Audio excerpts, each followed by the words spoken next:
Now that Attack on Titan is finally over, there's no doubt about it.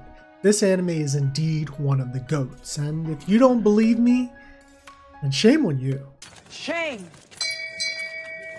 Attack on Titan has meant a lot to me over the past 10 years because it speaks to me. It is a story about the human condition after all, even if we don't have giant people-eating monsters roaming about. Why is this?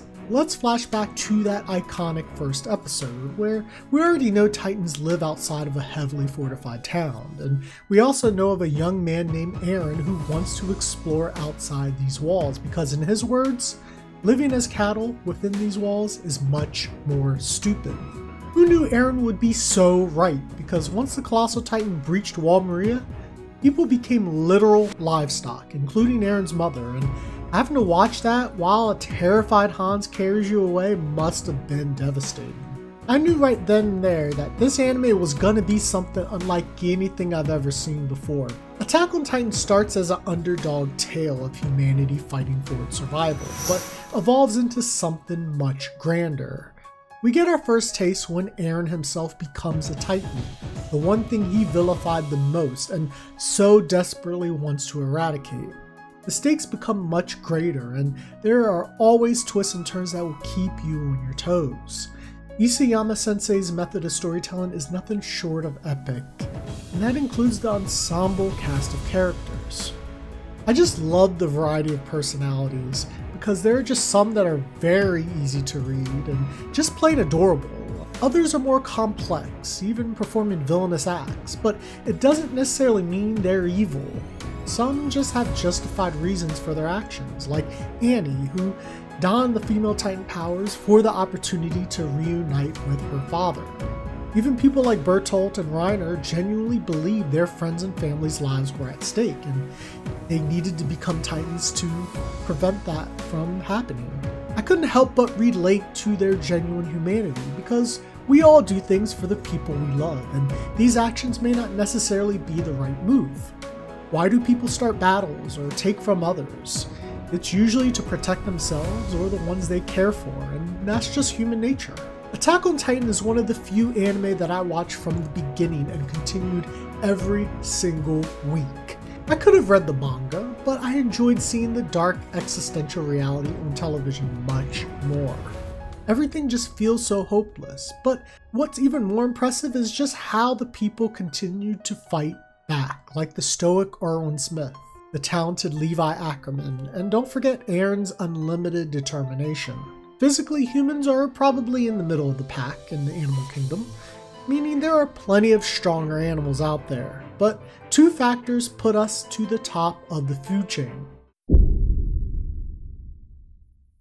Okay, make that 3. Anyways, the other two are intelligence and adaptability, and we see that throughout this anime. First, they figured out the Titan's weaknesses, and then constructed the ODM gear, which is just too darn cool. And I don't care if it is theoretically useless and impossible to actually use, I want one. This invention evened the playing field against seemingly unstoppable Titans, and looks real cool when used in action. Like this one, there are plenty other anime I love that also know how to tell a good underdog story. Wait, those 3 are mechas, aren't they? I mean, dare I say, Attack on Titan is a mecha?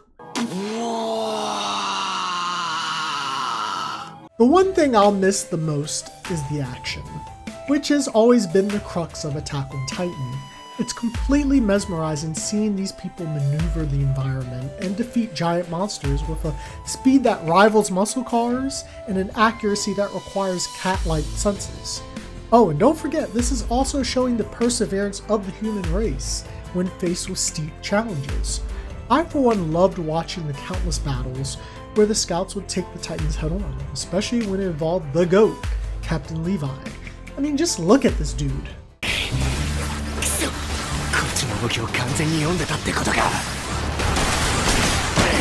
Look, at least 2 of my top 3 anime fights of all time involve Captain Levi. He's the GOAT, and I don't want to hear anything else about it. Now, great action doesn't just involve fights.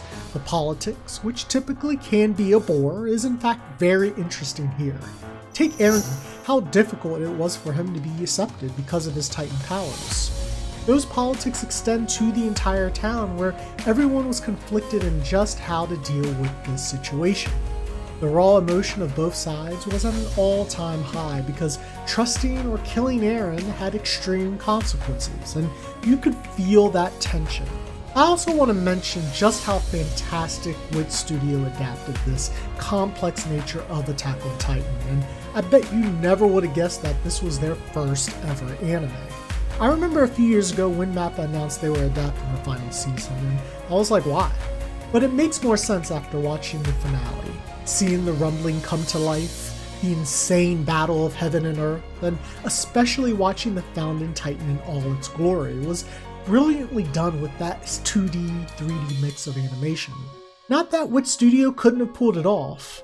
MAPPA was just ready for the moment, and their success further cements them in my mind why they are one of the biggest anime studios after all. 2023 has been quite the year of finales, as Ash made his goodbye in Pokemon, and no, he's not dead, so you can hold your horses, guys.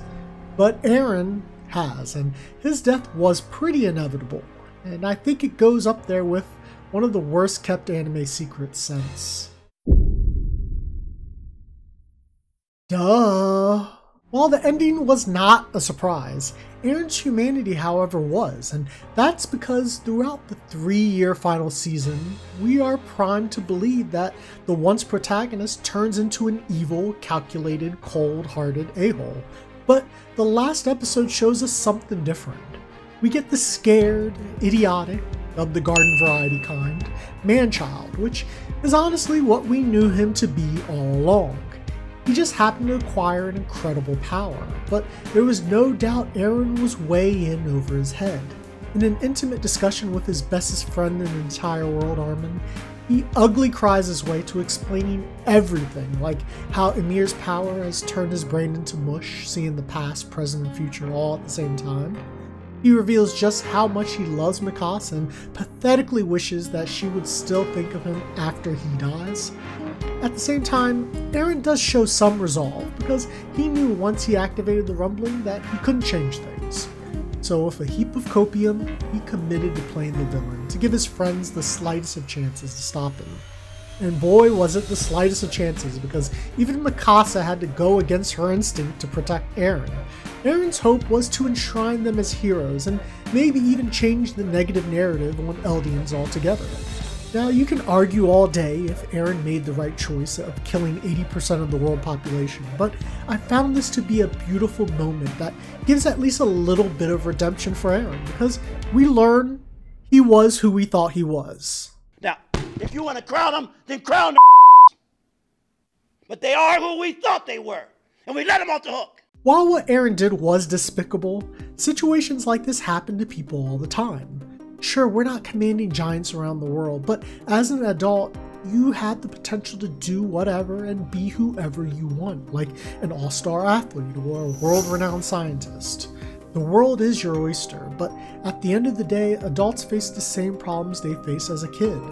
Whether it's a mental illness or a physical ailment, people have eternal issues that prevent them from achieving the goals or just living life. Some people have the strength to overcome them, but there are others who can't, and while Eren is incredibly weak-minded, you can't say he didn't achieve what he set out to do from that first episode. Explore the world outside the walls? Check. Defeat the Titans? Check. Save his friends? Check. Look, you can call Eren a villain who deserved to die, or a tragic hero that made an honorable sacrifice. Regardless, it's that blurred line of interpretation that makes Attack on Titan so great. I remember a couple years ago, there was an uproar surrounding just how bad the manga ends, but obviously I wanted no part of it. After watching the anime, I finally checked it out, and while there were several small changes, the biggest update was that final conversation between Eren and Armin. More specifically, Armin's response, which basically thanked Eren for becoming a mass murderer for their sake and moved on. I can understand the controversy, as this doesn't feel like something Armin would say, and even Isayama-sensei believed as such. changing the anime ending to Armin empathetically sharing the blame for this mass genocide and saying how they both will walk arm in arm into the gates of hell or something like that seems a bit more fitting. I don't necessarily believe it does justice for Armin to share the blame when ultimately it was Eren's choice to harbor this power. Maybe we can construe it as Armin just feeling sorry for him and didn't want his bestest friend to feel alone at a point where he was needed the most, which would make a bit more sense to me. We'll never know if Armin truly meant what he said, but either way, that's what friends are for. I want to talk about the final moments, which tell so much of just what kind of show Attack on Titan really is. We see a minutes-long montage of how the world evolves post-rumbling. We see buildings, skyscrapers, and other technological advances, and then we see missiles and warfare destroy everything. Then in this post-apocalyptic land, a boy and his dog find the tree where Eren is buried, and you can presume the cycle of Titans will resume once again. First, I just have to note just how interesting I found the advanced civilization looks, and would be quite curious to see some future story on that, but let me digress. Earlier I mentioned Attack on Titan is a story of the human condition, but a more accurate statement would be it's a story on the cycle of life. The human race is part of that cycle, and I think Isayama wanted to ultimately tell the audience that no matter how devastating something can be, life goes on. We can never know when or how it will happen, but history will repeat itself, and we need to respect that. Watching Attack on Titan has been a magnificent journey, even if the series definitely milked out that final season as hard as possible. I mean, what was that about? They seriously could have just waited until November to release 2 specials as a theatrical movie like Mugen Train, and I haven't gotten to the other parts, but no use crying over spilled milk. We can finally put that to rest. I love the unexpected twists, the epic stories, the memorable characters, and there's just no doubt in my mind this anime will definitely go down in the history books. Thank you for everything. It's been a wonderful ride. Sayonara, Attack on Titan.